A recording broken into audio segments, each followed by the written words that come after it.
അവിടുന്ന് ദുആ ചെയ്തതെങ്ങനെയാണ്? ഞാൻ മരിക്കാൻ പോവുകയാണ്, എന്നെ വേട്ടയാടുന്നത്, എന്നെ പ്രയാസപ്പെടുത്തുന്നത് ഇനി ചൂട് സമയത്ത് നോമ്പെടുക്കാൻ എനിക്ക് കഴിയില്ലല്ലോ എന്ന വിചാരമാണ്. എനിക്ക് ചൂടുകാലത്ത് നോമ്പെടുക്കൽ എന്റെ ആനന്ദമാണ്. ആ ആനന്ദം അവസാനിക്കുകയാണല്ലോ. സയ്യിദുനാ മുആദ് ഇബ്നു ജബൽ റളിയല്ലാഹു അൻഹു, മഹാനായ അബ്ദുല്ലാഹി ഇബ്നു ഉമർ തങ്ങളെ യാത്രയിലാണ്. ബഹുമാനപ്പെട്ടവരും സംഘവും കഠിനമായ ചൂടിൽ യാത്ര ചെയ്യുന്നതിന്റെ ഇടയില് ഒരു സ്ഥലത്തെത്തുമ്പോ ആടിനെ മേയിച്ചുകൊണ്ടൊരാൾ ഇങ്ങനെ യാത്ര ചെയ്യുകയാണ്. അവരെല്ലാവരും ആ ചൂടിന്റെ കാഠിന്യം കാരണം വെള്ളം കുടിക്കാനിരുന്നപ്പോ, ഭക്ഷണം കഴിക്കാനിരുന്നപ്പോ അയാളെ വിളിക്കുകയാണ്, വരൂ സഹോദരാ, ഞങ്ങളുടെ ഭക്ഷണത്തിൽ പങ്കുചേരാ, വെള്ളം കുടിക്കാം.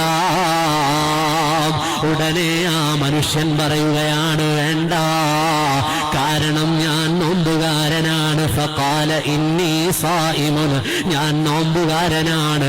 ഉടനെ അബ്ദുല്ലാഹി ഇബ്നു ഉമർ തങ്ങൾ ചോദിക്കുകയാണ്, ഇത്ര കഠിനമായ ചൂടിൽ നോമ്പെടുക്കാണോ? ആ മനുഷ്യൻ പറഞ്ഞു, ചെല്ലാനുള്ളൊരു ദിവസമില്ലേ, പോകാനുള്ളൊരു ദിവസമില്ലേ, അയ്യാമുൽ ഖാലിയാ, ചൂട് പതഞ്ഞു പൊങ്ങുന്ന വയറ്റിലൊന്നുമില്ലാത്ത, കഴിക്കാൻ ഭക്ഷണം കിട്ടാത്ത, കുടിക്കാൻ വെള്ളം കിട്ടാത്തൊരു മഹ്ശറയില്ലേ അബ്ദുല്ലാഹി ഇബ്നു ഉമറേ, എനിക്കിവിടുത്തെ ചൂടൊരു പ്രശ്നമല്ല.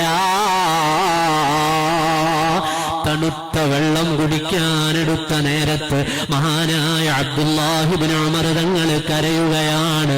കരയുന്നതെന്തിനാണ്?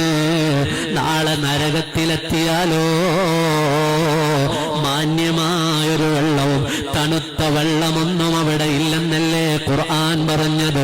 ലാ ബാരിദിൻ വലാ കരീം, നരകവാസികളായ ആളുകൾക്ക് ഇന്നല്ലാഹ ഹറമഹുമാ അലൽ കാഫിരീൻ,